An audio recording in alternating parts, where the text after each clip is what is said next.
ನಮಸ್ತೆ ಸ್ನೇಹಿತರೆ, ಇವತ್ತಿನ ವಿಡಿಯೋದಲ್ಲಿ ಹಳೆಯ ಕಾಲದ ರೆಸಿಪಿಯಾದಂತಹ ಚಿರೋಟಿನ ಮಾಡ್ತಾ ಇದ್ದೀನಿ.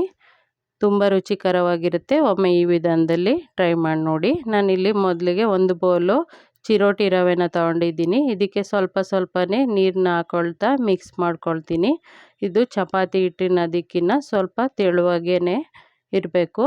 ಇದು ಒಂದು ಅರ್ಧ ಗಂಟೆ ನೆನೆಯೋಕೆ ಇಡೋದ್ರಿಂದ ಆವಾಗ ಚೆನ್ನಾಗಿ ಅರಳುತ್ತೆ, ಚಪಾತಿ ಹಿಟ್ಟನ್ನ ಅದಕ್ಕೆ ಬರುತ್ತೆ.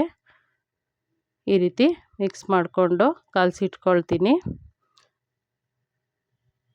ಇಷ್ಟು ಮಾಡ್ಕೊಂಡ ನಂತರ ನಾನು ಒಂದು ಲೋಟ ಕಾಫಿ ಲೋಟದಲ್ಲಿ ಒಂದು ಲೋಟ ಸಕ್ಕರೆ, ಅದರಲ್ಲಿ ಅರ್ಧ ಲೋಟ ಹುರ್ಗಡ್ಲೆ, ಹಾಗೆ ಒಂದು 2 ಏಲಕ್ಕಿನ ಪುಡಿ ಮಾಡಿ ಇಟ್ಕೊಳ್ತೀನಿ.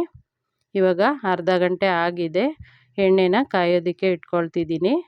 ಕಾಯೋಕ್ಕೆ ಇಟ್ಕೊಂಡ ನಂತರ ಇದನ್ನು ಒಂದು ನಿಂಬೆ ಹಣ್ಣಿನ ಗಾತ್ರದಷ್ಟು ಉಂಡೆಗಳ ಥರ ಮಾಡಿಕೊಂಡು ಮೈದಾ ಹಿಟ್ಟನ್ನು ಹಾಕ್ಕೊಂಡು ನಿಪ್ಪಟ್ಟಿನ ಅಗಲಕ್ಕಿಂತ ಸ್ವಲ್ಪ ಅಗಲವಾಗಿ ಒಂದು ಹಪ್ಪಳ ಬರುತ್ತಲ್ಲ, ಹಪ್ಪಳದ ಅಗಲಕ್ಕೆ ಒತ್ಕೊಳ್ತೀನಿ. ತೀರಾ ದಪ್ಪನೂ ಇರಬಾರ್ದು, ತೆಳುವಾಗೂ ಆಗಬಾರ್ದು. ಆ ರೀತಿ ಒಟ್ಟಿಗೆ ನಾನು ಒತ್ತಿ ಇಟ್ಕೊಳ್ತೀನಿ. ನಾನು ಮಾಡ್ಕೊಂಡಿರೋ ಹಿಟ್ಟಲ್ಲಿ ಒಂದು 15 ಚಿರೋಟಿಗಳು ಆಗಿದೆ. ಈ ರೀತಿ ಎಲ್ಲನೂ ಲಟ್ಟಿಸ್ಕೊಂಡು ಎತ್ತಿಟ್ಕೊಳ್ತೀನಿ. ಇದು ಬೇಗ ಆಗುವಂತಹ ರೆಸಿಪಿ, ಹಾಗೆ ತುಂಬ ರುಚಿಕರವಾಗಿರುತ್ತೆ. ಒಮ್ಮೆ ಟ್ರೈ ಮಾಡಿ ನೋಡಿ. ಇವಾಗ ನಾನು ಎಣ್ಣೆ ಕಾದಿದೆ, 2 ಅಥವಾ 3 ಆ ರೀತಿ ಹಾಕ್ಕೊಂಡು ಕರೆದು ಎತ್ತಿಟ್ಕೊಳ್ತೀನಿ. ಇವಾಗ ಸಕ್ಕರೆ ಮತ್ತು ಹುರ್ಗಡ್ಲೆ ಏಲಕ್ಕಿನೂ ಹಾಕಿ ಪುಡಿ ಮಾಡಿ ಇಟ್ಕೊಂಡಿದ್ದೀನಿ. ಈ ರೀತಿ ಎಲ್ಲನೂ ಕರೆದು ಒಂಬಣ್ಣ ಬರೋವರೆಗೂ ಸ್ವಲ್ಪ ಕಲರ್ ಚೇಂಜ್ ಆಗಬೇಕು. ಹಾಗೆಯೇ ನೊರೆ ಅಂದರೆ ಬಬಲ್ಸ್ ಹೋಗೋವರೆಗೂ ಕರ್ಕೊಂಡ್ರೆ ಆಗುತ್ತೆ. ನಾನು ಲಟ್ಸಿಟ್ಕೊಂಡಿರೋಂತಹ ಎಲ್ಲ ಚಿರೋಟಿನೂ ಈ ರೀತಿ ಕರೆದು ಎತ್ತಿಟ್ಕೊಳ್ತೀನಿ. ಆನಂತರ ಸ್ವಲ್ಪ ತಣ್ಣಗಾದ ನಂತರ ಒಂದು 4-5 ನಿಮಿಷ ಎಣ್ಣೆಯಿಂದ ತೆಗೆದ ನಂತರ ನಾನು ಸಕ್ಕರೆ, ಹುರ್ಗಡ್ಲೆ ಮತ್ತು ಏಲಕ್ಕಿ ಪುಡಿನ ಉದುರಿಸ್ಕೊಳ್ತೀನಿ.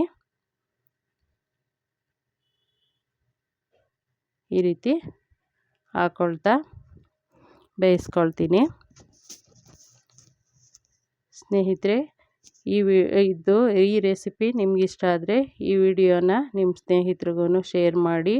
ಹಾಗೆ ಮೊದಲನೇ ಬಾರಿಗೆ ನಮ್ಮ ಚಾನಲ್ನ ನೋಡ್ತಾ ಇದ್ದರೆ ಪ್ಲೀಸ್ ಸಬ್ಸ್ಕ್ರೈಬ್ ಮಾಡಿಕೊಂಡು ನೋಡಿ ಸ್ನೇಹಿತರೆ. ಹಾಗೆ ಕಮೆಂಟ್ಗಳನ್ನ ಹಾಕೋದನ್ನು ಮರಿಬೇಡಿ.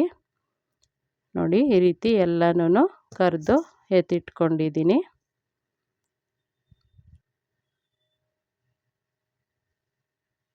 ಇಷ್ಟೆಲ್ಲ ಒಟ್ಟಿಗೆ 15 ಕರೆದ ನಂತರ ನಾನು ಇದ್ರ ಮೇಲೆ ಒಂದು 4-5 ನಿಮಿಷ ಆದ ನಂತರ ಸಕ್ಕರೆ,